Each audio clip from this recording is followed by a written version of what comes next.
அனைவருக்கும் இனிய காலை வணக்கங்கள். ஓம் திருமூலர் திருவடிகள் போற்றி போற்றி. திருமந்திரம் 4ஆம் தந்திரம் 9வது அத்தியாயம் ஏரொளி சக்கரம். இந்த ஏரொளி சக்கரத்துல மொத்தம் 36 பாடல்கள். கிட்டத்தட்ட முடிக்கும் தருவாயில இருக்கிறோம். இப்போ வந்து 83 1290 முடியும். அதுக்கப்புறம் ஒரு 4 சக்கரங்கள் இருக்கு. வைரவ சக்கரத்துல பாத்தீங்கன்னா ஒரு 6, சாம்பவி சக்கரத்துல ஒரு 10, புவனாபதியில ஒரு 12, அதுக்கப்புறம் பார்த்தீங்கன்னா நவாக்கிரியில வந்து ஒரு 100 பாடல்கள் இருக்குது. அதனால மொத்தத்துல நமக்கு 100, 112, 122, ஒரு கிட்டத்தட்ட 140 நாளுக்கு நம்மளுக்கு இந்த 4ஆம் தந்திரமே இருக்குது நமக்கு. அதனால நம்ம அதை பத்தி சிந்திப்பதற்கு நமக்கு எல்லாம் ஒரு திருவருள் கொடுத்தது எண்ணி மிக பேரின்பம் பெறுவோம். இந்த பாடலை பார்த்தீங்கன்னா ரொம்ப அற்புதமான விஷயம். அர்த்தநாரியாவும் வந்துட்டாரு. இந்த பாடலை பல கோணத்துல ஐயா நமக்கு விளக்குவார் நினைக்கிறேன். கடவுளை காண முடியும், பரம்பொருளை காண முடியும் அப்படின்னு இந்த பாடல்ல அழகா நமக்கு எடுத்து வைக்கின்றார். ஜனனம் மரணம் அப்படின்ற பகைவனை எல்லாம் அழிக்கின்ற வல்லமை கொண்டது இந்த சக்கரம் அப்படின்றாருங்க. இத சக்கரத்தையும் பார்க்கலாம். அதனோடு உள்ளத்துக்குள் கொண்டு அதை நம்ம ப்ரொடெக்ட் பண்ணவும் முடியும். ரொம்ப நுட்பமாகிய சிவனை நம்மால் நோக்கவும் முடியும்னு இதுவரையும் கடவுளை யாருமே கண்டவர் உண்டவர் கண்டில இருந்தான்னு சொல்லுவாங்க. ஆனா சிவமல்லிகம்மா தான் சொன்னாங்க. அதை உடைச்சது நம்ம திருமூலர் தான் அப்படின்றாங்க. உள்ளபடி உணர்ந்து கொண்டால் அதை அடையவும் முடியும் அப்படின்னு 1283வது பாடல்ல ஒரு திருமூலர் வந்து நமக்கு அத்தாரிட்டியா சொல்றாரு. உண்மையிலே நாம அதை எந்த அளவுக்கு உள்வாங்கி அந்த பரம்பொருளை பார்க்க போறோம்ன்றது நம்முடைய திருவருள், குருவருள், கர்மவினை நிறைய இருக்கின்றது. மிக்க நன்றி. பயணிப்போம். வாருங்கள் அத்தனமகன் ஐயா. வணக்கம். நன்றிங்க. திருச்சிற்றம்பலம். திருமூலர் திருவடிகள் போற்றி போற்றி. திருமூலரின் திருமந்திரத்தில் 4ஆம் தந்திரத்தில் 9வது அத்தியாயம் ஏரொளி சக்கரம் பாடல் 1283 பார்த்துக் கொண்டிருக்கின்றோம். பாடல் விடுக்கின்றோம். சக்கரம் காக்கலுமாகும் கருத்தில் தடமெங்கும் நோக்கலுமாகும் துணுக்கற்ற நுண்பொருள் காக்கலுமாகும் அறிந்து கொள்வாக்கே. பார்க்கலும் ஆகும் பகையறு சக்கரம் காக்கலும் ஆகும் கருத்தில் தடமெங்கும் நோக்கலும் ஆகும் நுணுக்கமற்ற நுண்பொருள் ஆக்கலும் ஆகும் அறிந்து கொள்வார்க்கு.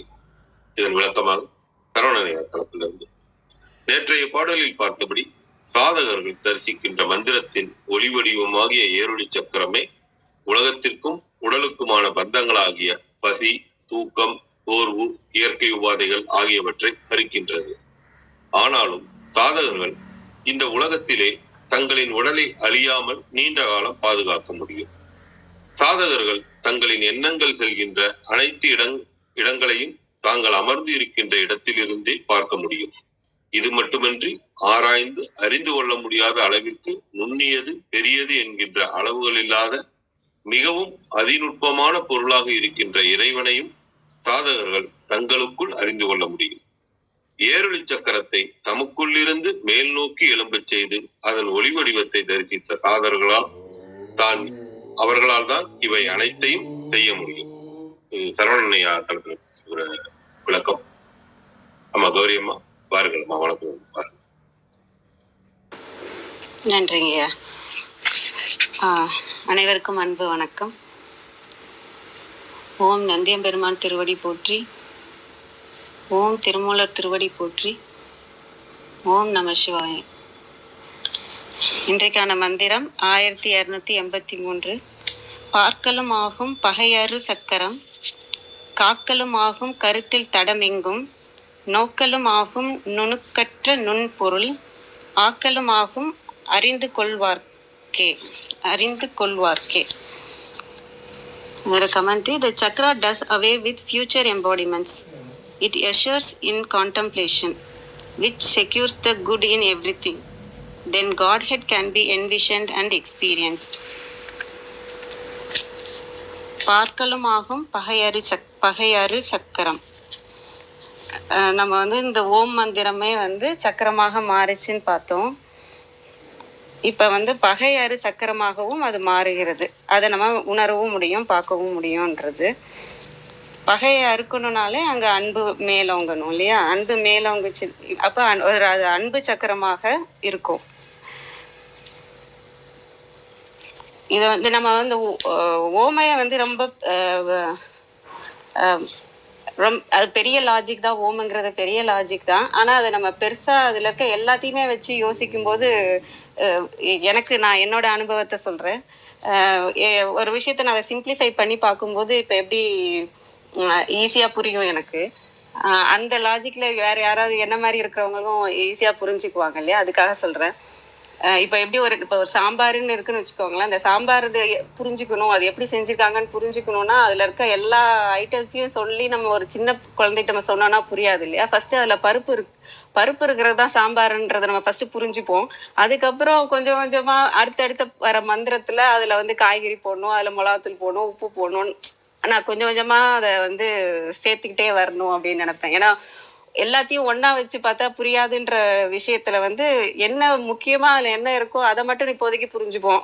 சாம்பார்னா பருப்பு, அப்புறம் கொஞ்சம் மந்திரங்கள் படிக்க படிக்க அதில் உப்பும் போடணும், அதில் அப்புறம் மிளகாத்தூள் போடணும், காய்கறி போடணும். இப்படி ஒன்று ஒன்றா நம்ம ஆட் பண்ணும்போது இல்லை நம்ம தப்பாக தான் ஒரு விஷயம் புரிஞ்சுருக்கோம், அது வந்து பருப்பே இல்லை, அது வந்து இட்லி சாம்பார் பாசி பருப்புனா கூட நம்ம மாற்றிக்கிறது ஈஸியாக இருக்கும். ஏன்னா நம்ம அந்த ஒரு லாஜிக் வச்சுக்கிட்டோன்னா நம்ம படிக்க படிக்க மாற்றிக்கிறது வந்து ஈஸியாக இருக்கும். அதனால் நான் இப்போ வந்து நான் இது எதுக்கு சொல்கிறேன்னா, நான் ஓம் மந்திரத்தை நான் இப்போ எப்படி என்னோட லாஜிக்கில் புரிஞ்சு வச்சுருக்கேன்னா, அகாரம் உகாரம் இருக்குது, நாத பிந்து. இப்போ நம்ம இந்த நாத பிந்துன்ற இதில் இருக்கிறதுனால அந்த நாதமும் இருக்குது, விந்துன்னு இருக்குது. சக்தி ஒளியாக இருக்கிறது.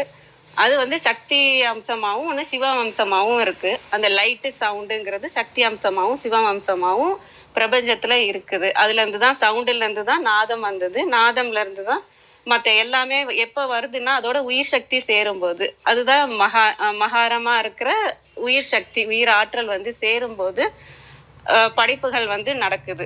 அதே தான் நம்ம உடம்புலையும் வந்து உயிர் சக்தி வந்து மகாரமை. கிருத்திகாமா கூட அப்பப்போ அந்த மகாரமைக்கு இம்பார்ட்டன்ஸ் கொடுத்து பேசுவாங்க. அந்த இதுதான் நம்மளோட ஆற்றல் என்ன அப்படின்னா, அந்த மகாரமை தான் நம்மளோட ஆற்றல். நமக்குள்ள இருக்க சிவத்தோட ஆற்றல் வந்து மகாரம் தான். இம்முங்கிற மகாரமை ஆற்றல் தான் நமக்குள்ள இருக்குது. பிரபஞ்ச ஆற்றல்ல தான் அகாரமும் உகாரமும் இருக்கு. இந்த நமக்குள்ள ஆற்றல் வந்து பிரபஞ்சத்தோட கலக்கும் போது அது ஓமா மாறும்போது படைப்புகள் எல்லாமே நடைபெறுறது. நம்ம அந்த பிரபஞ்சம் இது பண்றப்ப அந்த மாதிரி நான் பார்க்குறேன். அதாவது நம்மளோட ஆற்றல், அது இம்மன்ற ஆற்றல் சிவமோடையும் சக்தியோடையும் சேர்றப்ப, பிரபஞ்ச ஆற்றலோட சேர்றப்ப அது ஓமா மாறுது. அப்போ நம்ம பிரபஞ்சத்தோட இணைகிறது தான் நான் ஓமா பார்க்குறேன் இப்போதைக்கு. இதில் நான் இன்னும் தெரிஞ்சுக்கிற வரப்போ நான் அதை ஆட் பண்ணிக்கிறதும் அதில் மைனஸ் பண்ணிக்கிறதும் நான் பண்ணிட்டு வரேன். இப்படி தான் பார்க்குறேன் நான். எனக்கு புரிஞ்சுக்கணுங்கிறதுக்காக நான் சிம்பிளாக எடுத்து புரிஞ்சுப்பேன். இது நல்ல இதான்னு தெரியல எனக்கு, அது புரிஞ்சுக்கிறதுக்கு ஈஸியாக இருக்கிறதுனால இதை பண்ணுறேன். இது இந்த மாதிரி ஐடியாவில் யாராவது பார்க்குறவங்களுக்கு இது புரியும் இல்லையா? அதுக்காக சொல்கிறேன். இங்க எதுக்கு இதை சொல்ல வரேன்னா, பார்க்கலும் ஆகும் பகையர் சக்கரம். அந்த நம்ம ஓமன்றதை நம்ம உணர்ந்துட்டாலே, அந்த ஓமன்ற மந்திரம் என்னது, நம்ம பிரபஞ்சத்தோட கலக்கிற ஒரு விஷயம். பிரபஞ்சத்தோட கலந்துட்டோம்னாலே நம்மளோட ஃப்ரீக்குவன்சி வைப்ரேஷன், ஏன்னா நாதம் பிந்து இல்லையா, அந்த ஒளி உணர்வுகள்லாம் நமக்குள்ள அதிகமாகும் போது என்ன நடக்கும், விழிப்புணர்வு அதிகமாகும், புரிதல் நல்லா இருக்கும், தெளிவு நல்லா வந்துடும், அன்பு அதிகமாகும், அப்புறம் நுட்பமான அறிவுலாம் நமக்கு வர ஆரம்பிச்சிடும் இல்லையா? ஏன்னா பிரபஞ்சத்தோட ஆற்றலோட நம்ம கலக்கிறதுனால. இப்போ இங்கே வந்து அப்படி கலந்ததுனால என்னென்னலாம் வருங்கிறத 4 லைனில் நான் போட்டிருக்கிறதா பார்க்குறேன். இப்போ இந்த ஃபஸ்ட்டு இதுக்கு வந்து அந்த பகையறு சக்கரம் வந்து அந்த அன்பு மிகுதியாகிற ஒரு விஷயம் வரும்போது தான் அந்த பகையை அறுக்க முடியும். அப்புறம் விழிப்பு நிலை வரும்போது அந்த பகையை அறுக்க முடியும். 2 விஷயம்தான். அந்த சிவமும் சக்தியோட விஷயம்தான் அந்த அன்பும் விழிப்புணர்வும். அது 2ம் வந்துச்சுனாலே நம்மளோட பகை, நமக்குள்ள இருக்கிற பகை இல்லை வெளியில இருக்க பகை, நம்ம உடம்புக்குள்ள இருக்கிற தடையா நம்ம வந்து ஆணவ மலத்தை தான் சொன்னாங்க இல்லையா? அதுல இருந்து தான் வந்தது எல்லா மலங்களும் ஆணவ மலத்துலேருந்து தான் வந்ததுன்னு சொன்னாங்க இல்லையா? அதுபடி பார்த்தா நம்மளோட பகைன்றது அந்த ஃபஸ்ட்டு எடுத்து அந்த ஆணவ மலத்துலேருந்து வர வினைகள் கர்மங்கள் எல்லாமே நமக்கு தடையாக இருக்கும். அந்த தடையாக இருக்கிறதெல்லாம் நமக்கு பகையாக இருக்கிறதா பார்ப்போம். அது எல்லாத்தையும் சரி பண்ணா நம்ம அன்பால் நிரப்புனா மட்டும்தான் அது முடியும் அப்படிங்கிறத நான் பார்க்குறேன். அந்த ஃபஸ்ட்டு இதில் பகையறு சக்கரம்.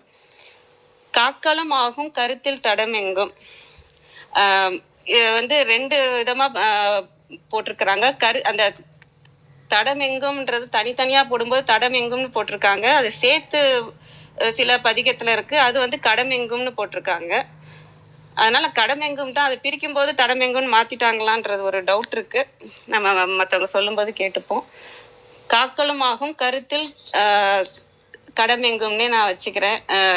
தடம்னாலும் ஓகே தான். இப்போ கருத்தில்னா உள்ளத்தில்னு வச்சுக்கலாம்.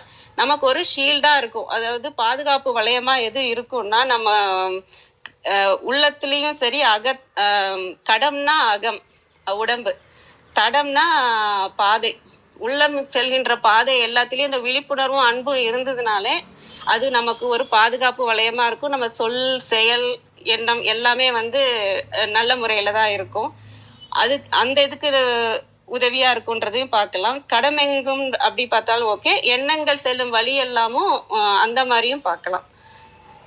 தடமாவும் பார்த்தாலும் சரி கடமாவும் பார்த்தாலும் சரி நமக்கு வந்து அந்த உள்ளமும் சரி நம்ம அகத்துல இருக்க அனைத்து விஷயங்களும் சரி அன்பாலையும் விழிப்புணர்வாலையும் சேர்ந்து இருக்கும்போது எண்ணம் சொல் செயல் வந்து சரியான முறையில இருக்கும் அப்படிங்கிறத நான் 2வது வரியில பார்க்குறேன். நோக்கலும் ஆகும் நுணுக்கற்ற நுண்பொருள். நுணுக்கற்ற நுண்பொருள் அதான் நுட்பமான அறிவு வரும் நமக்கு வருதுனாலே நமக்கு தெளிவு ஞானம் எல்லாம் இந்த ஓம் என்ற மந்திரத்தோட கலக்கும் போது இதெல்லாம் வருங்கிறதுனாலே நம்மளால நுட்பமா இருக்கிற எல்லா விஷயங்களையும் சரி இல்லை பெரிய விஷயங்களா இருக்க நமக்கு புலப்படாத விஷயங்களாலும் சரி நமக்கு அனைத்துமே புலப்படும் அப்படிங்கிறத நான் இங்க பாக்குறேன். நம்ம ஆன்மா கூட நம்ம இந்த ஆக்ஞா சக்கரம் வந்தாலே ஆன்மா உணர்வு வருது, ஆன்மாவை பார்க்கலான்னு சொல்றாங்க இல்லையா? அது கூட அந்த ஆன்மாவோட சைஸ் கூட சொன்னீங்கன்னா இன்னொரு மந்திரத்துல இருக்கும் இல்லையா? மற்றவங்களாம் டக்குன்னு எடுப்பாங்க, எனக்கு தெரியல. அதாவது இந்த ஒரு மாடோட முடிய வந்து 1000 கூறு போட்டு அதை ஒரு முடி எடுத்து திரும்ப 4000 கூறு போட்டாதான் அந்த ஆன்மாவோட சைஸ் சொல்லுவாங்க. அந்த அளவுக்கு நுட்பமான விஷயத்தையும் நம்ம இந்த பிரபஞ்ச ஆற்றலோட கனெக்ட் பண்ணிட்டோம்னா நம்ம அதை உணரவும் முடியும், பார்க்கவும் முடியும். ஆக்கலும் ஆகும் அறிந்து கொள்வார்களுக்கே. இப்ப ஓம் மந்திரத்தை இதெல்லாம் இந்த ஓம்ன்றதை அறிந்து கொள்றவங்களுக்கு என்னெல்லாம் ஆகுன்றப்ப பார்க்கலும் காக்கலும் நோக்கலும் ஆக்கலும் அதை நீங்க இப்ப பிரபஞ்சத்தோட கனெக்ட் பண்ணா நீங்க என்ன பண்ணணும்ன்றது உங்களுக்கு தெரியும். இறைவனோட இறைநிலையில நீங்க எப்படி போகணுன்றது உங்களுக்கு தெரியுன்றதுனால நீங்க எப்போ வேணாலும் இறைநிலையிலேயே இருக்கலாம். அதை எப்படி ஆக்கணும்னு தெரியும், எப்படி பார்க்கணும், அதால நமக்கு வர பாதுகாப்பு எல்லாத்தையுமே நம்ம பார்க்க முடியும் அப்படிங்கிறது தான். அதனால அந்த ஓமுங்கிற அந்த மந்திரத்தோட நம்ம பிரபஞ்ச ஆற்றலோட நம்ம ஆற்றல் கலந்துருச்சுனாலே நமக்கு இந்த விழிப்புணர்வு, அறிவு, தெளிவு, நுட்பமான அறிவு, ஞானம் எல்லாம் வந்துருன்றதுனால இதெல்லாமே சாத்தியமா இருக்கும் அப்படிங்கிறது தான் நான் பார்க்குறேன். அனைவருக்கும் நன்றி. வாங்கம்மா கிருத்திகாம்மா, வணக்கம்மா.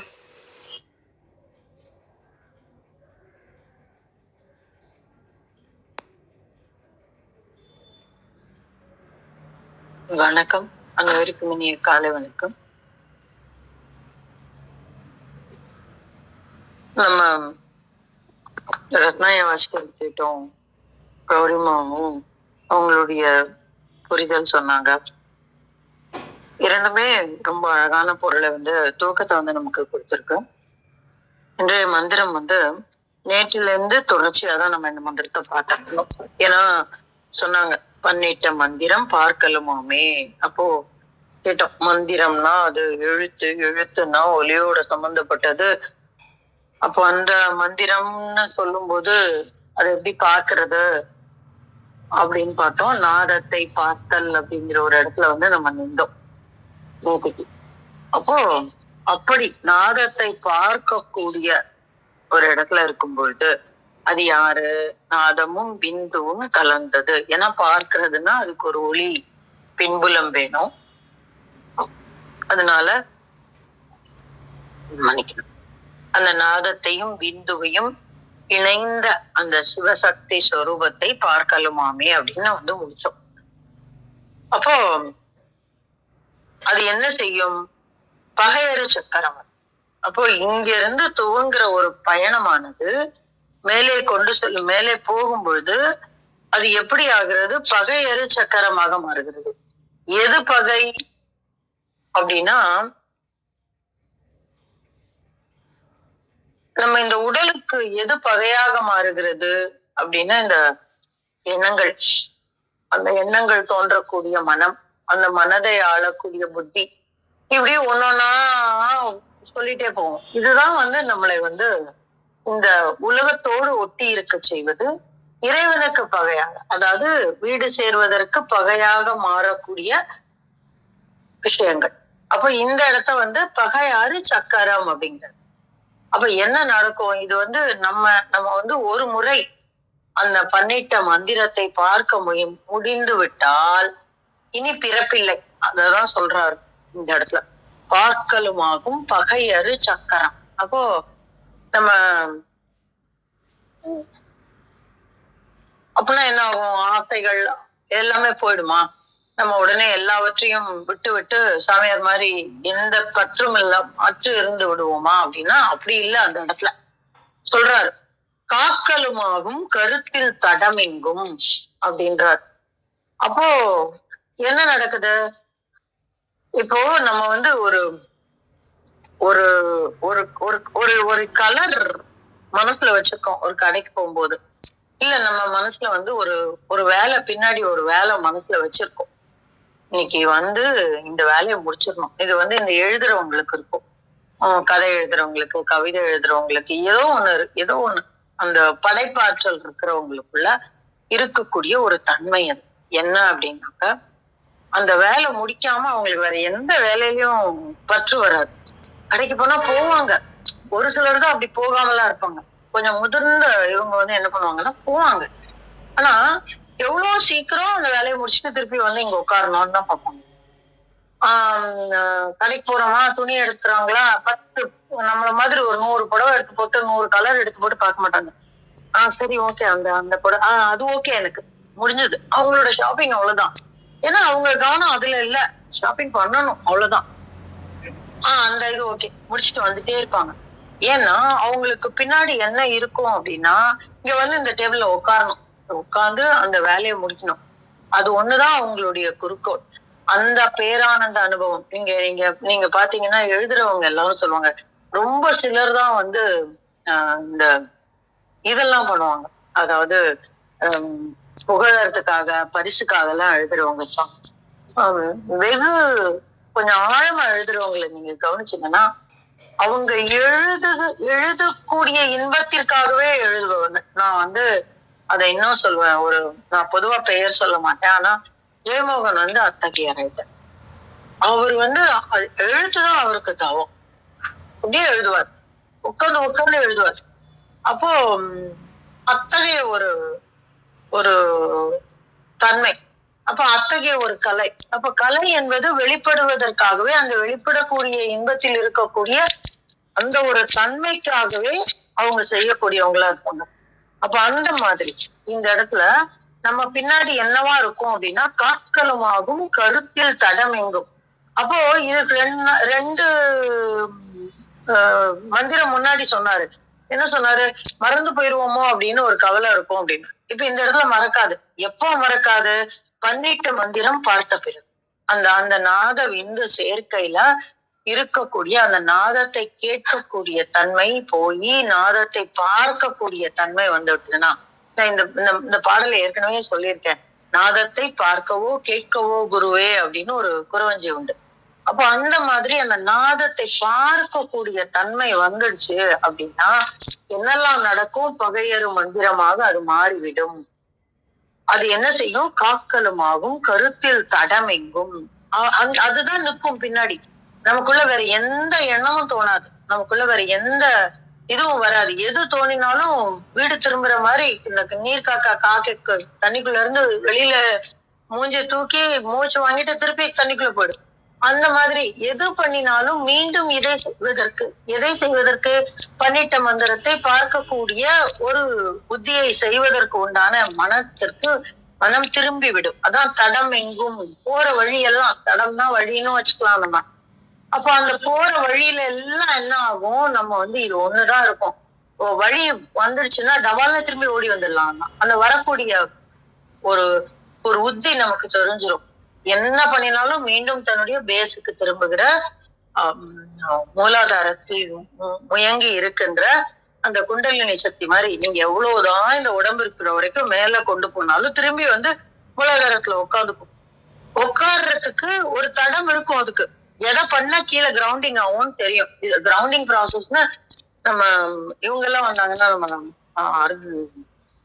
ஜெயராஜன் ஐயா அது ஒரு பெரிய ப்ராசஸாவே நம்ம சொல்லி தருவாங்க. அந்த வேதாத்திரியர்ல எல்லாம் அந்த கிரவுண்டிங் ப்ராசஸ் ப்ராப்பரா பண்ணணும் அப்படிம்பாங்க. எதுக்காக கிரவுண்டிங் ப்ராசஸ் ப்ராப்பரா பண்ணணும் அப்படின்னா இந்த தடத்தை உருவாக்குவதற்காகத்தான்.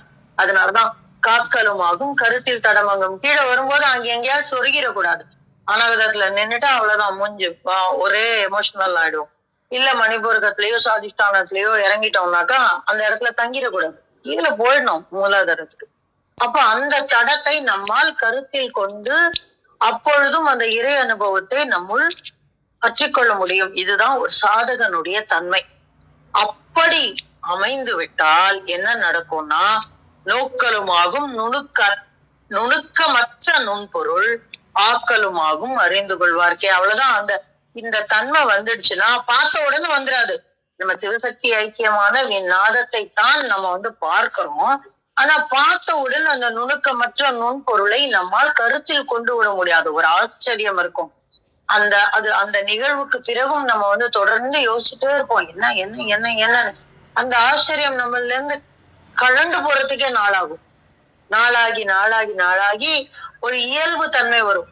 அப்போ வரும்பொழுதுதான் அந்த இறைபரம்பொருளின் முழுமையான தன்மையை நம்மால் உணர முடியும். நுணுக்கமற்ற நுண்பொருள் அப்படின்னா என்ன அர்த்தம்? நுணுக்கத்திலும் நுணுக்கமா, இதுக்கு மேல நுணுக்க முடியாது. நுணுக்கிறதுனா நம்ம சொல்லுவோம் மஞ்சள் நுணுக்கிறது, அந்த அந்த கற்பூரத்தை நுணுக்கிட்டு வா அப்படிம்பாங்க. என்ன சொல்லுவாங்க? அது நுணுக்கிறதுனா பொடிக்கிறதுன்னு நம்ம அப்படி கூட புரிஞ்சுக்கலாம்.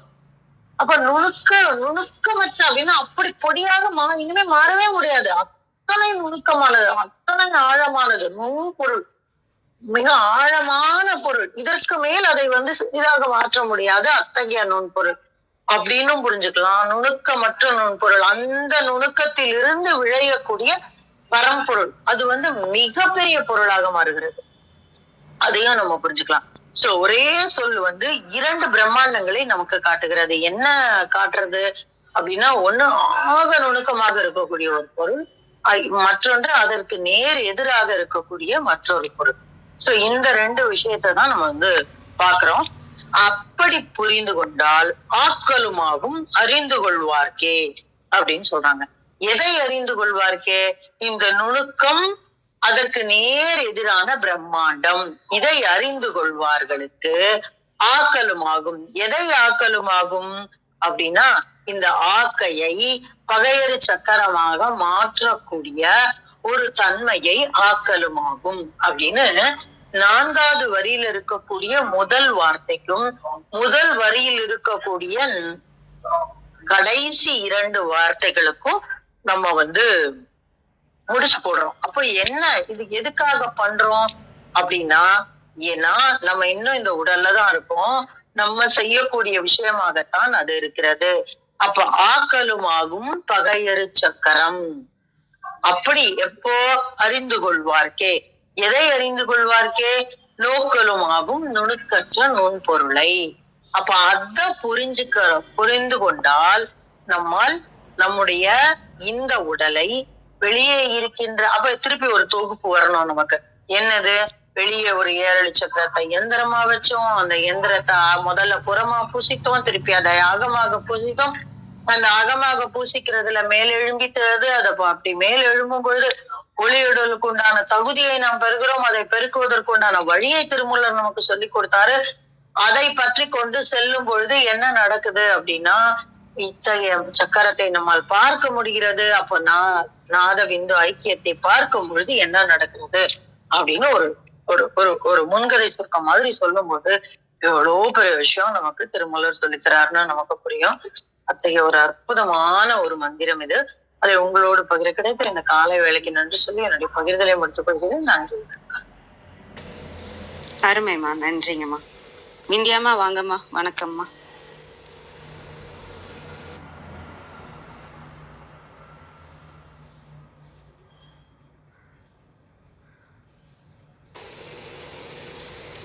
விந்தியாம்மா,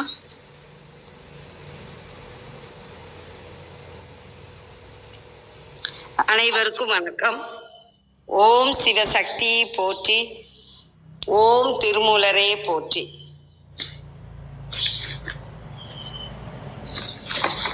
ஆயிரத்தி 283வது திருமந்திரம். பார்க்கவும் ஆகும் பரம்பொருளை. திருமந்திரம்.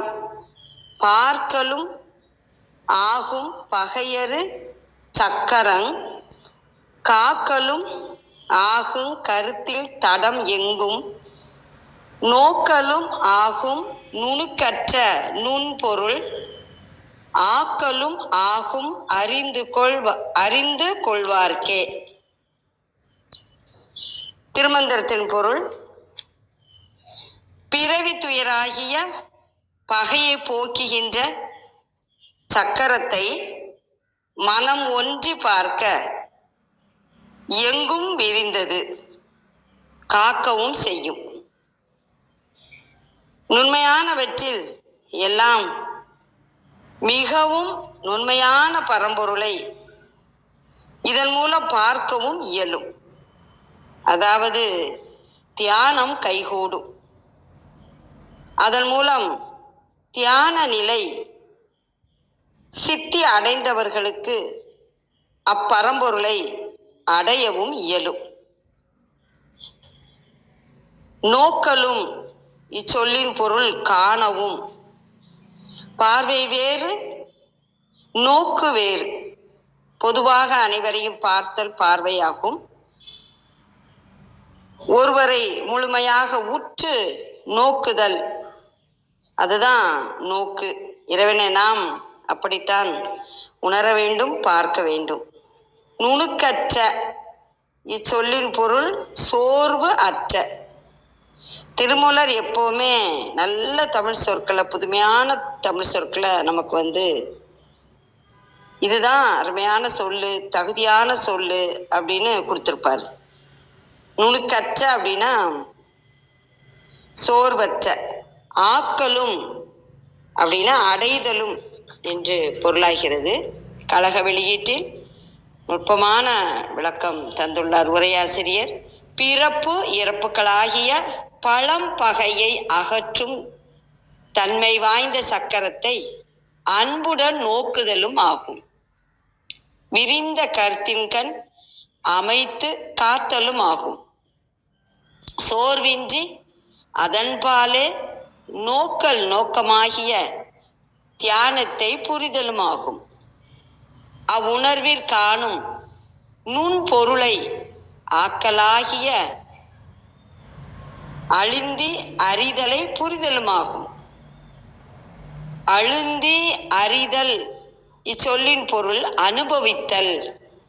இறைவனை நாம அறிந்து கொள்ள வேண்டும், திருமந்திரத்தின் வழியாக உணர்ந்து கொள்ள வேண்டும். இறை சிந்தனையை நாம் தொடர்ந்து நிகழ்த்த வேண்டும். இதெல்லாம் சேர்ந்துதான் அனுபவித்தல். பகை இச்சொல்லின் பொருள் பிறவி பகையை குறிக்கிறது. நுணுக்கற்ற கழக வெளியீட்டில் தளறுதல் இல்லாத. இறைவனை நினைக்கிறதுக்கு தளர்ச்சி இருக்கக்கூடாது.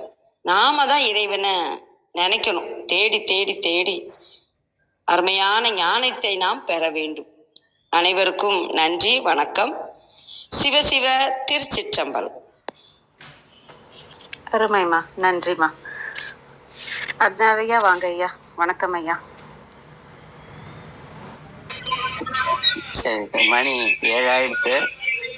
வணக்கம்.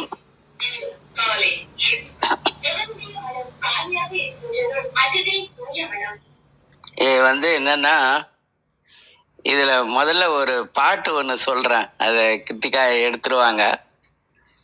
திருநாமம் அஞ்செழுத்தும் செப்பாராகில் அப்படின்னு இது அப்பர் தேவாரம் 6ஆம் திருமுறை பொது அப்படிங்கிற தலைப்புல 95வது பகுதியில 6வது பாட்டு. அது திருநாமம் அஞ்செழுத்தும் செப்பாராகில் அப்படின்னு ஒரு தேவார பாட்டு ஒன்று இருக்கும்.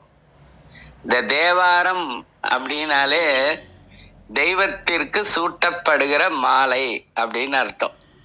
தேவாரம் அப்படிங்கிறது.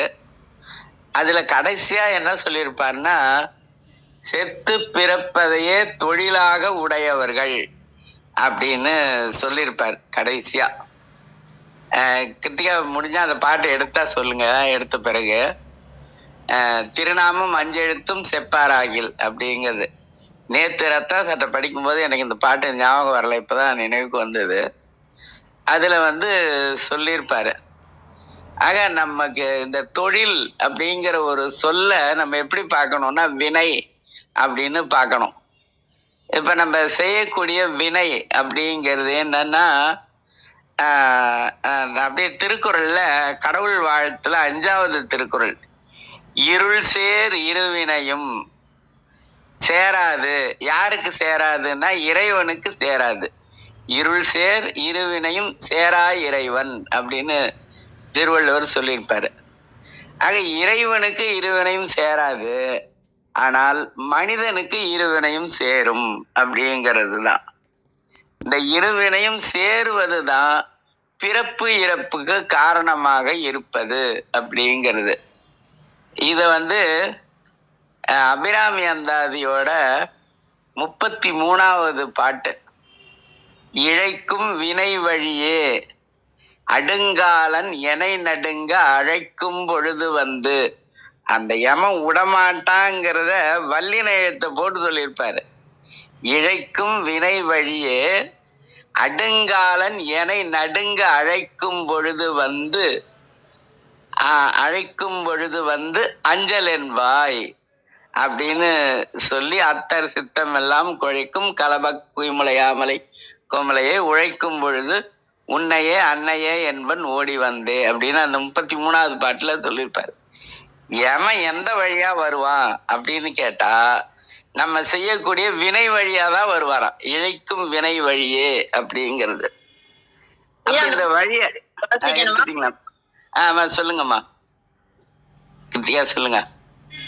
திருநாமம் அஞ்செழுத்தும் செப்பாராகில் தீவன்னார் திறமொருகால் பேசாராகில் ஒரு காலும் திருக்கோயில் சூழாராகில் உண்பதன் முன் மலர் பறித்திட்டுண்ணாராகில் அருநோய்கள் கெட வெந்நீர் அணியாராகில் அழியற்றார் பிறந்தவாறேதோ வெண்ணில் பெருநோய்கள் மிக நலிய பெயர்த்தும் செத்தும் பிறப்பதற்கே தொழிலாகி இறக்கின்றாரே.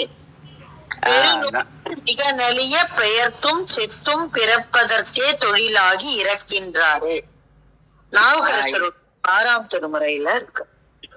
அப்பற தேவாரம் நாவுக்கரசரோட 6ஆம் திருமுறை. இது கடைசிய செத்தும் பிறப்பதற்கே தொழிலாகி இறக்கின்றாரே. இதுதான் நமக்கு தொழிலாவே இருக்குதுங்க. இந்த தொழில வினை அப்படின்னு சொல்லுவோம். அந்த வினை தான் இருவினை அதுங்கிறது. அதுதான் அபிராமி பட்டர் இழைக்கும் வினை வழியே அடுங்காலம். சொல்லுங்கம்மா.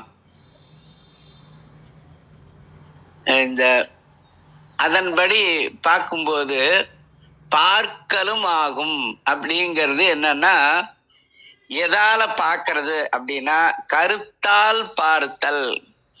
கண்ணால் பார்க்கறதும் இருக்குது, கருத்தால பார்க்கறதும் இருக்குது. இந்த கருத்தால பார்க்கறது அப்படின்னா தொடர்ந்து சிந்தித்தல். அதை தான் நம்ம வடமொழியில தியானம் அப்படின்னு சொல்லியிருக்கிறோம்.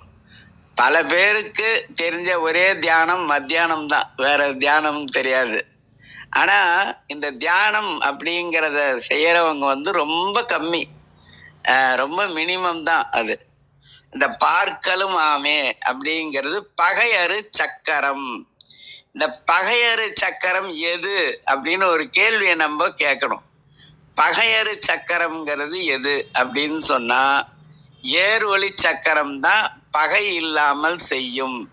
ஏன்னா ஏர் ஒளி சக்கரம், இதுல ஏறுங்கிற வார்த்தையை முதல்ல சொல்லிட்டாங்க. ஏறுனா அழகுன்னு ஒரு அர்த்தம் வருது. ஏர் ஒளி அப்படின்னு சொன்னா ஏற்றக்கூடிய ஒளி அப்படிங்கிறது. ஏற்றக்கூடிய ஒளி, அதை நம்ம போற்றக்கூடிய ஒளியா மாத்தணும். போற்றுவதுங்கிறது தொடர்ந்து சிந்தித்தல், தியானம் அப்படிங்கிறது. அந்த தியானத்தை தொடர்வதுங்கிறது இருக்கு பாருங்க, கண்டினியூஸ், அதுதான் காக்கல் அப்படிங்கிறது. இந்த பார்த்தல்ங்கிறது கண்ணால பார்ப்போம், அது கொஞ்ச நாளைக்கு இருக்கும் மினிமம். இப்போ நம்ம சிதம்பரம் கோவிலுக்கு போறோம்னு வச்சுக்கோங்களேன், அங்க 10 மணிக்கு ஒரு பூஜை நடக்கும். இரவு 10 மணிக்கு அந்த அர்த்தஜாம பூஜை நடக்கும். அந்த அர்த்தஜாம பூஜையில அடிக்கிற ஒலி எழுப்புகிற மணி, அந்த சங்கு, அது எல்லாமே நமக்கு ஒரு மாசத்துக்கு நம்ம காதுல கேட்டுக்கிட்டே இருக்கும். ஆனா கொஞ்ச நாள் கழிச்சு இந்த உலகியல்ல கலந்த பிறகு அது அப்படியே கொஞ்சம் கொஞ்சமா மறைஞ்சிரும். திரும்ப அந்த இது நமக்கு கேட்கணும்னா திரும்ப ஒரு தடவை சிதம்பரத்துக்கு போயிட்டு வரணும். அது மாதிரி ஒரு விஷயம் இருக்கும். ஆனா நம்ம தொடர்ந்து நினைச்சுக்கிட்டே இருந்தோம்னா அது நம்ம காதுல கேட்டுக்கிட்டே இருக்கும். அது மாதிரி மனசுக்குள்ள இருந்துகிட்டே இருக்கணும். அப்படி தொடர்ந்து நம்ம பற்றுவதை தான் இடத்துல காக்கல் அப்படின்னு சொல்லியிருக்காங்க. அதுக்கு அடுத்தது நுணுக்கு அப்படிங்கிறது என்னன்னா, இப்ப நம்ம என்ன பண்ணணும்னா ஒரு பொருளை பக்குவப்படுத்தணும் அப்படின்னா கண்டிப்பா நுணுக்கணும். அந்த நுணுக்கிறதுக்கு என்ன பேருனா தூள் அப்படின்னு பேரு. அதுதாங்க தூள். அதனால தூள் பண்ணி தான் சமையல்ல கலக்க முடியும். அதே நேரத்துல ஷேர் பண்ணணும்னாலும் மாவா இருக்கிறத நிறைய பேருக்கு ஷேர் பண்ண முடியும். சரி, மாவை விட நுட்பமானது எது அப்படின்னா, மாவை விட நுட்பமானது சாறு, ஜூஸ். இப்ப ஆப்பிள்ல 3 ஆப்பிள் இருக்குது, ஆனா ஒரு 9 பேர் வந்துட்டாங்க அப்படின்னா டக்குன்னு அதை ஜூஸா போட்டு 9 பேருக்கு ஷேர் பண்ணிடலாம். அதுதான் நுணுக்கம் அப்படிங்கிறது, அத நுட்பம். இது திருவாசகத்துல சிவபுராணத்துல கூர்த்த மெய் ஞானத்தால், அது பாருங்க, ஞானம், மெய்ஞானம், கூர்த்த மெய்ஞானம், நுட்பமான உண்மையான ஞானம், கூர்த்த மெய் ஞானத்தால் கொண்டுணர்வார் தங்கருத்தின் நோக்கு அறிய நோக்கே. அப்படிப்பட்டவங்களாலையும் அறிய முடியாதான். நோக்கறிய நோக்கே நுணுக்கறிய நுண் உணர்வே அப்படின்னு சொல்லுவாரு. இறைவனுடைய உணர்வு அப்படிங்கிறது நுண்ணுணர்வு அப்படிங்கிறது. திருக்குறள்ல 38வது அதிகாரம் ஊழ், அதுல ஒரு திருக்குறள் இருக்கும், ரொம்ப அது நல்ல திருக்குறள், நம்ம எல்லாருமே அடிக்கடி சிந்திக்க வேண்டியது. நுண்ணிய நூல் பல கற்பினும், எத்தனை நூல் படிச்சாலும் சரி, நுண்ணிய நூல் பல கற்பினும் மற்றும் தன் உண்மை அறிவே மிகும். இந்த உண்மை அறிவு அப்படிங்கிறது எப்ப வரும்னா தொடர்ந்து சிந்தித்தால் மட்டுமே அந்த உண்மையான அறிவு அப்படிங்கிறது வரும். அதுதான் நுணுக்கலும் அப்படின்னு வந்திருக்கும். அந்த 4வது வரியில ஆக்கலும் அறிவார்க்கே. அந்த ஆக்கல் அப்படின்னா இந்த இடத்துல 5 தொழிலையும் சொல்லிட்டாரு. 5ஐயும் சொல்ல முடியாது அப்படிங்கிறதால ஆக்கல், அப்புறம் காக்கல், அப்புறம் ஒடுக்கல், அப்புறம் மறைத்தல், அருளல். 1 சொல்றதன் மூலமா அந்த 5ஐயும் நாம உணரணும். இது எங்க இருக்குன்னு சொன்னா அபிராமி அந்தாதியோட 26வது பாடல். ஏத்தும் அடியவர் ஈரேழ் உலகினையும் படைத்தும் காத்தும் அழித்தும் திரிபவராம் கமல் பூங்கடம்பு சாத்தும் குழலனங்கே மனம் நாரும் நின் தாளினைக்கே என்னா தங்கு புன்மொழி ஏறியவாறு நகை உடைத்தே. அடுத்த பாட்டு இன்னும் அருமையா இருக்கும், அது வாய்ப்பு வரும்போது பார்ப்போம். அதனால இந்த ஆக்கலும் அறிவார்க்கே, இந்த அறிவார் அப்படிங்கிறது யாரு அப்படின்னா இந்த நுண்ணறிவை உடையவர்கள் அப்படின்னு அர்த்தம். நுண்ணறிவை உடையவர்கள் யாரோ அவர்கள் இந்த 5 தொழிலையும் செய்யக்கூடிய வல்லமையை பெறுவார்கள், ஆனால் செய்ய மாட்டார்கள். அதான் ஒரு விஷயம். அதாவது பப்ளிசிட்டிக்காகவோ தனக்காகவோ அதை செய்ய மாட்டார்கள் அப்படிங்கிறது தான் வள்ளலார் அருட்பெருஞ்சோதி அகவல்ல சொல்லுவாரு. இலகும் 5 தொழிலையும் யான் செய்ய தந்தனை அப்படிதான் சொன்னாரே தவிர செய்தேன் அப்படின்னு எங்கேயுமே சொல்லல. இலகும் 5 தொழிலையும் யான் செய்ய தந்தனை அப்படின்னு சொல்லியிருப்பாரு. அதனால இந்த ஏரொலி சக்கர அப்படிங்கிற தலைப்புல திருமூலர் என்னெல்லாம் நமக்கு கற்பிக்கிறாரோ அதை நம்ம கசடர கற்று அதன்படி நின்று இந்த பிறப்பு இறப்பு அப்படிங்கிற தொழில்ல இருந்து மீண்டு ஒரு தொழிலை நிறுத்திட்டோம், வேணான்னு விட்டுட்டோம் அப்படின்னா, அந்த தொழிலை மகிழ்ச்சியா நிறுத்தணும்னா எப்ப நிறுத்துவோம் அப்படின்னா, போதும் அப்படிங்கிற அந்த நிலைமை வந்த பிறகு, இனிமேல் தொழில் பண்ண வேணாம் அப்படின்னு வந்த பிறகு நம்ம அதை விடுவோம். அது மாதிரி இந்த பிறப்பு இறப்பு என்கிற தொழில் எப்போ நிற்கும் அப்படின்னா, இந்த ஆன்மா எப்போது சிவகதி அடைகிறதோ அப்ப இந்த தொழிலானது நிற்கும் அப்படிங்கிறது.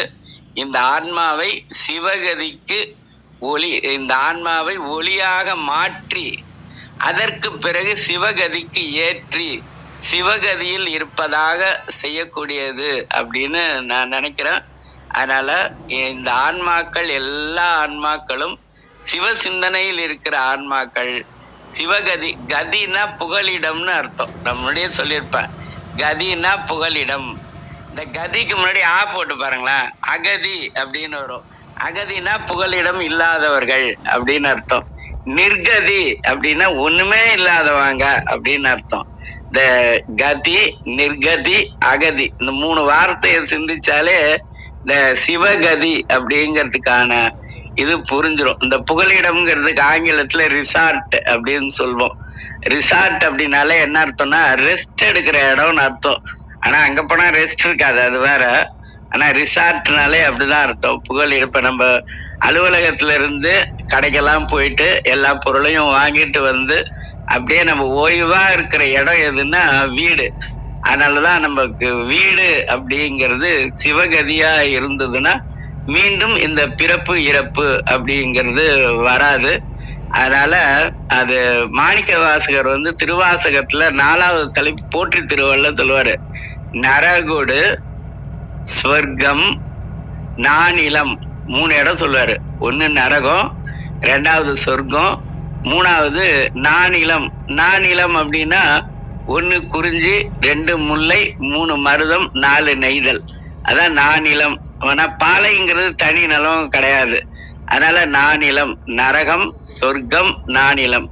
நரகோடு சொர்க்கம் நானிலம் புகாமல் பரகதி, அதான் சிவகதி. பரகதி பாண்டியர்க்கு அருளினை போற்றி அப்படின்னு சொல்வாரு.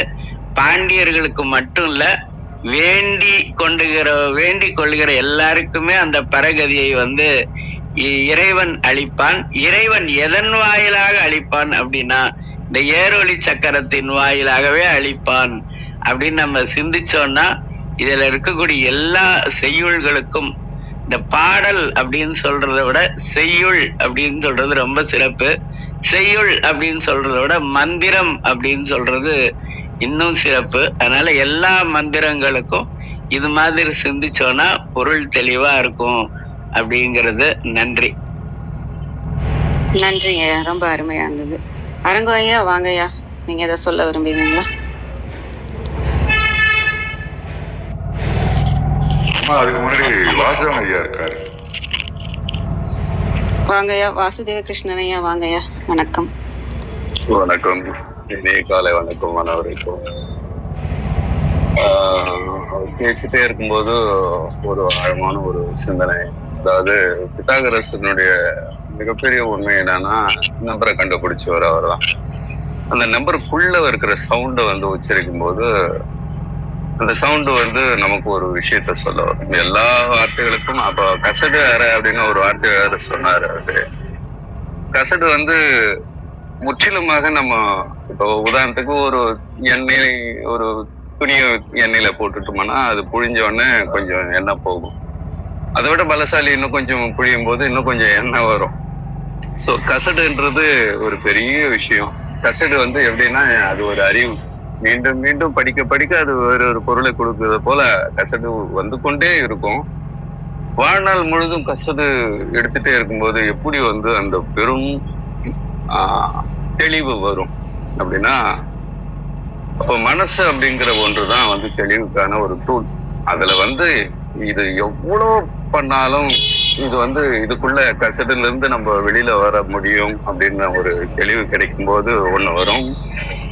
அதுதான் நம்ம மனசுக்கு ரொம்ப முக்கியம். அப்போ யார் எதை சொன்னாலும் அதற்குள்ளே இன்னும் இன்னும் இன்னும் நுணுகி நுணுகி நுணுகி நுணுகி என்ற சொல்லுக்கு வந்து பெரிய ஒரு ஞானம் இருக்கு. எவ்வளவுதான் நுணுகி போனாலும் அவங்களுக்கு ஏற்ற அளவுக்கு கிடைச்சிட்டே இருக்கும். அப்போ அதனால்தான் தெளிவு பெற மொழிந்திடுதல், தெளிவு பெற விழைந்திடுதல் அப்படின்னு எல்லாம் வார்த்தையை போட்டிருப்பார் பாரதியார். அப்போ நமக்குள்ள ஒரு தெளிவு எப்பொழுது வரும் அப்படின்னா, நமக்குள்ளதான் தெளிவு வரும் என்ற சொல்லிலே தெளிவு இருக்கு. நமக்கு வெளியே வரக்கூடியதெல்லாம் கற்றலில் ஒரு பெரிய ஒரு மகிழ்ச்சியான ஒரு தொடர்ந்து கற்றுக்கொண்டே இருக்கின்ற அந்த வார்த்தையும் அவர் சொன்னார். தொடர்ந்து கற்றுக்கொண்டே இருப்பவர்கள் யாராக இருப்பார்கள் என்றால், எவ்வளவு படிச்சாலும் போதல இன்னும் இன்னும் இன்னும் அப்படின்ற ஒரு விஷயம்தான். கிரேக் பிராண்டன் அப்படின்னு ஒருத்தர் இருக்கார். நீங்க போய் பார்த்தீங்கன்னா அவர் கோஸ்பல் தாமஸோட மிகப்பெரிய ஒரு ஞான வெளிச்சத்தையும் வெளிப்படுத்தி காட்டினார். இந்த கிரேக் பிராண்டன் வந்து எனக்கு ரொம்ப பிடிக்கும். ஏன்னா ரொம்ப நுணுகி போய் தேடுவார். எதை தேடினாலும் உள்ள போய் தேடுவார். நான் பால் பிராண்டனை பத்தி ஏற்கனவே பேசியிருந்தேன் நினைக்கிறேன். பால் பிராண்டன் வந்து அவர் வந்து ரொம்ப தேடினாரு. அதுக்கப்புறமா நான் கிரேக் பிராண்டனை வந்து ரொம்ப பாக்குறேன். அப்போ ஒரு 2 நிமிஷத்துல முடிச்சிடலாம் நினைக்கிறேன். இந்த சொல்லாடலே வந்து இந்த வார்த்தைகள் வந்து ரொம்ப மனசுக்கு போய் தாக்கத்தை ஏற்படுத்தும். நம்பர்ல ரொம்ப பெரிய நம்பர் எதுன்னு கேட்கும்போது பிராண்டன் சொல்றாரு 9 தான் வந்து ரொம்ப பெருசு. அதுக்கப்புறமா நீங்க எந்த நம்பரையும் வந்து கூட்டுத்தொகையோட தான் பார்க்க முடியும். 10ன்னா 1+0, 12ன்னா 1+2, அப்படி ஏற்றத்தில் போகக்கூடிய அந்த நம்பர்கள் எல்லாம் கூட்டுத்தொகையோட தான் வந்து அதுக்கு மதிப்பு இருக்கு. ஆனால் ஒரு மனமே இருக்கின்ற அந்த 9 வந்து மிகப்பெரிய எண்ணுன்னு அப்படி அவர் சொல்லுவார். அப்போ 3, 6, 9 பிரணவத்தினுடைய சக்தி அப்படியெல்லாம் பார்க்கின்ற போது ஒளி அலைகளை உணர்ந்து கொள்வதற்கு ஓயாமல் இருக்கின்ற ஒன்று பிடித்துக் கொள்வதற்கு அந்த நம்பரை வந்து அவங்க சொல்றாங்க. இது முழுக்க முழுக்க மிகப்பெரிய ஒரு தெளிவத்தை கொடுக்கும். ஸோ எல்லா பாடலுக்குள்ளும் ரொம்ப ஆழமாக பயணிக்கின்ற போது நமக்கு ஒரு கியூரியாசிட்டின்னு ஒண்ணு நமக்கு கிரியேட் ஆயிடும். என்னடா அது எவ்வளவு கற்றாலும் இதுக்குள்ள இதுவே முடிவெளியாக போயிட்டு இருக்கு அப்படின்னு. ஸோ இந்த நேரத்துல அதை வந்து உங்களோட பகிர்ந்துக்கணும்னு நினைக்கிறேன். பெரிய நான் பாடலுக்குள் நிறைய வரல, ஏன்னா அவரு அழகா அதை விளக்கம் சொல்லிட்டாரு. இன்னும் மேலும் நிறைய பேர் பேசுவாங்க. ஸோ தேடல் என்பது ஒன்று ஓயாக இருக்கின்ற போது, அது தொடர் தேடலாக இருக்கின்ற போது எல்லையற்று இருக்கும். கசடு என்பது ஒன்று இருக்கிறது என்றால் அது தொடர்ந்து பிழிந்து கொண்டே இருக்கின்ற போது கசடு அற அப்படின்ற சொல்லுதான் இருக்கும். கசடு அறன்றது அவங்கவுங்களுக்கு தான் அது முடிவெளி கொண்டு வந்து கொடுக்கும். இப்போ இதுதான் முடிவெளின்னு வந்து நான் சொல்லிட முடியாது. என்னை விட இன்னொருத்தர் போய் தேடும்போது அவங்களுக்கு வேற ஒரு பொருளையும் கொடுக்கும். அப்போ கசடு அற என்ற சொல்லுக்கு முழுக்க முழுக்க எதை கற்றாலும் தொடர்ந்து அதிலே கற்றுக்கொண்டு இருக்கின்ற போது நமக்கு நம்மளே வெளிச்சம் காட்டுகின்ற அந்த ஒரு பெரும் வெளிச்சம் வந்து கடைசியில என்ன கொண்டு வந்து கொடுக்குன்னா ஆணவம். இந்த நாவன்மை என்பது ரொம்ப பெரிய சக்தி. எல்லாமே ஒரு வார்த்தை வெல்லும் கொல்லும் என்ற மாதிரி வார்த்தைகளுக்கு மிகப்பெரிய வலிமை இருக்கிறது. வார்த்தைகளுக்கு பின்னால் ஓசை இருக்கிறது. ஓசைக்கு பின்னால் மிக உயர்ந்த ஓசை எதுவாக இருக்கும் என்றால் 9 என்று சொல்லக்கூடிய அந்த பெரும் வெளிச்ச ஓசை. அது பிரணவத்தோடு பந்தப்பட்டது. அதையும் சற்று ஆராய்ந்து பார்க்கலாம். நேரம் கிடைக்கும் போது மீண்டும் பேசுகிறேன். நன்றி, வணக்கம். நன்றிங்கய்யா, அருமையான பார்வை, நிறைய விஷயங்கள் சொன்னீங்க. ரொம்ப நன்றிங்கய்யா. வாங்கய்யா, அடிக்கடி தளத்துக்கு வாங்கய்யா. நன்றி. வாங்கய்யா அரங்கோய்யா, வாங்கய்யா, வணக்கம்.